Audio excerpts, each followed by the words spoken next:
So now we will move on to the third objective. Go ahead and take the quiz if you haven't already. And remember, it's just participation points. So you've seen this before. When we talk about the childhood poverty rate, remember, we already understand the pathophysiologic mechanisms by which socioeconomic disadvantage exposure in childhood relates to poor health outcomes in adulthood. So what we have to understand is that other countries don't have much different childhood poverty rates initially. So a lot of countries that have much better health outcomes than we do actually have relatively similar childhood poverty rates. The difference is that due to tax transfers, they redistribute wealth, which is like a horrible concept here, but that's what the rest of the world does to equalize things. And so on average, social transfers in high income countries reduce the child poverty rate by almost 40%. And so that is the difference. So, this is before the tax transfers and this is after. And you can see that ours, affects it very minimally. So there are several programs that are evidence-based that you can review, look at the evidence for, really pulling people out of poverty. SNAP is one. So SNAP is like food stamps, but it's the new name for it. That lifts about 5 million people out of poverty annually. Tax credits, like the earned income tax credit for families, lifts about 5 million children out of poverty. Social Security has kept about 26 million individuals out of poverty. And these all are programs with a robust amount of evidence behind them. You just have to look. And depending on the administration, like who's in power, you might have to look a little harder. So again, SNAP, tax credits, Social Securities all lifted people out of poverty. And so, you might not, whenever you're talking about this and you're trying to advocate for change and, real evidence-based interventions, you have to consider your source or who you're talking to. And not everyone is going to care about health, right? Not everyone is going to care about like doing what's right, but most people will be moved by money, and these are financially effective mechanisms. So access to SNAP or food stamps during childhood increased high school graduation rates, improves economic self-sufficiency of women in adulthood, decreases heart disease, decreases obesity. So any conversation that we are having about the rising rates of obesity in the United States also needs to include SNAP, because we already know that this is a mechanism by which it could improve those rates. Peri-preschool program, if you have time, look this up because it's pretty amazing.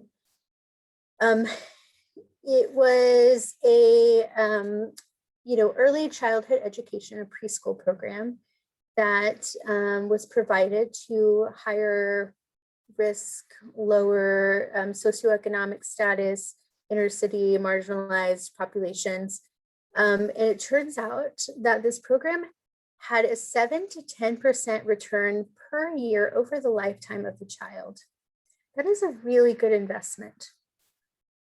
There aren't many investments where you're going to get 10% of your money back every year over the lifetime of a child. And remember, preschool is like for 4-year-olds, so that's a pretty long lifetime. Other similar or other studies have shown like a 6 to 17 return for every dollar spent. And this reduced the gap between low and high income schools from 22 to 5 points. So remember the chart that showed that the gap was increasing between low income and high income in SAT scores, and then educational attainment and ability to, move beyond your parents' socioeconomic status and rank? Okay, well, this is an evidence-based way to reverse that trend, right? We already know this, we already have the data. So kids who enroll in high quality childcare programs are less likely to need special education services, which are expensive. They're less likely to be illiterate by the 6th grade, or they're more likely to be literate by the 6th grade, sorry. They're more likely to graduate high school. They're 4 times as likely to graduate college, which has a huge impact on health.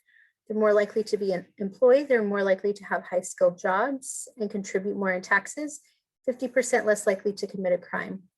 So oftentimes the hesitancy or the argument against these programs is that either one, these intelligence and outcomes are inherent and they're biologically determined, which we already know that has no validity in science.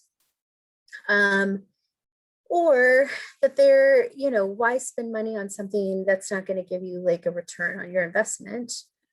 But, or why give poor people something for free? So those are usually the arguments that come up. So we already know the biological determinism isn't a thing.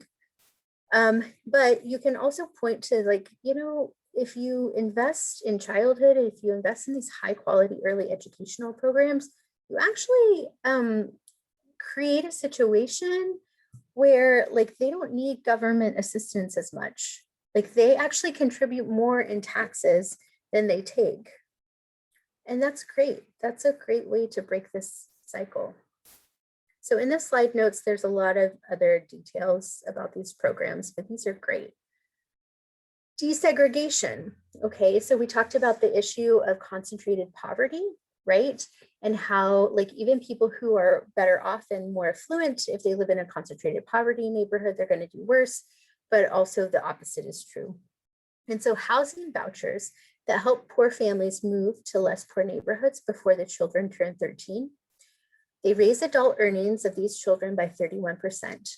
It's huge. The taxes paid by their future incomes exceed the original rent subsidies. So this is a way that we get the money back, right? It improves health and it decreases teen pregnancy. So this is much different than the talk right now about creating affordable housing apartments, because if you concentrate that poverty, you just create a ghetto, right? And that is not necessary. We definitely need affordable housing, but we don't need an apartment with only affordable housing. We need affordable housing throughout the city in every single neighborhood. A more egalitarian form of that, because if you just concentrate the poverty, it's going to have negative health outcomes. But allowing, affordable housing in Brentwood and Beverly Hills or whatever, that's going to have profound impacts and it's going to be worth it. Other policies: paid sick leave, paid vacation, paid family leave. US is the only industrialized nation that doesn't require employers to provide any of those. 47% of US private sector workers must choose between staying home or losing a day's pay. Think of the implications of that on a COVID pandemic. If 47% of the US private sector workers have to choose between staying home or losing a day's pay, what does that mean during a global pandemic? That hurts everyone. That is an example of how inequality even hurts people at the top. Because even if you are able to stay home, you're going to have to stay home for longer because this pandemic is going to get out of hand because 47% of the population can't stay home. And then the protests about haircuts or opening businesses all of a sudden make sense. And so, what's often missed in these conversations is that people are they're talking about they're talking in code, they're talking about going back to work, whatever. But really the issue is that they don't have any support. And in a lot of the states where, you see a lot of those conversations happening, they don't even know that that support exists. So in pediatrics, I remember seeing on one of the COVID forums, someone asking about, writing a note for a mom who was wanting to stay home with her newborn, maybe like a 2-month-old, because of the COVID pandemic, but because that wasn't technically one of the risk factors for developing like a really bad COVID, then like people just automatically said, no, no, no, no. And rather than taking a step back and thinking, wait a minute, the norm around the world is yes, you should stay home, regardless of a pandemic at 2 months. And there were even arguments about like, but then if we give it to them, we'll have to give it to everyone. Yes, that is the point, that everyone needs this. And that is also how, the way that we do things kind of creates more barriers for us, because we only give for a lot of things like food stamps and tax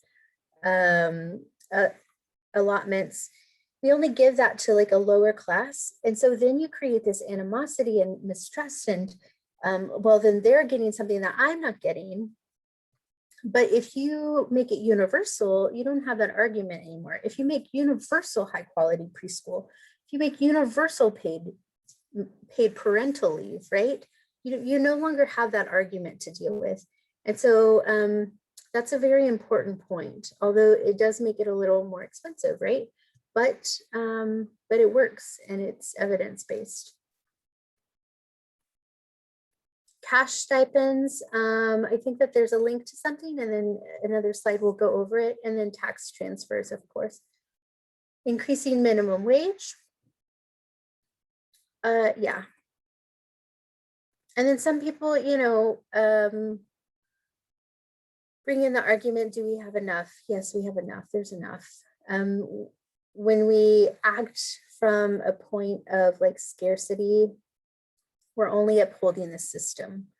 We're only like arguing for the system of oppression.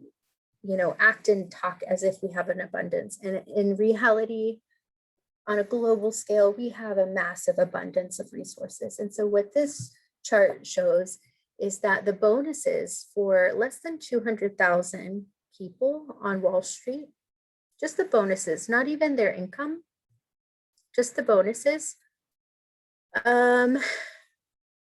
were large enough to have lifted all 3.2 million US fast food workers, or all home care aides, or all restaurant servers and bartenders up to $15 per hour.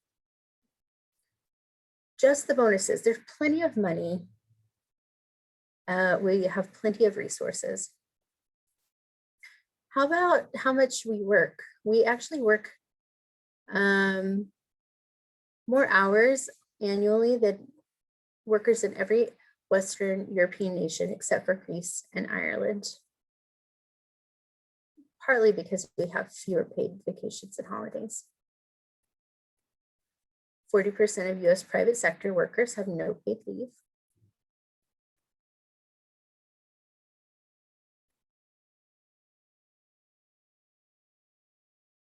People who have lost health coverage due to economic collapse. Notice nobody else's healthcare coverage is tied to their employment. So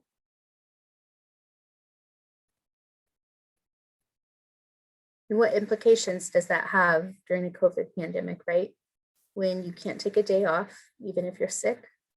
And definitely if you're sick, you can't, because then you lose your healthcare coverage.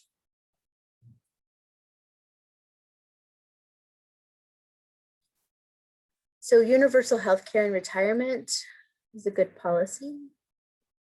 Universal basic income. So there have been,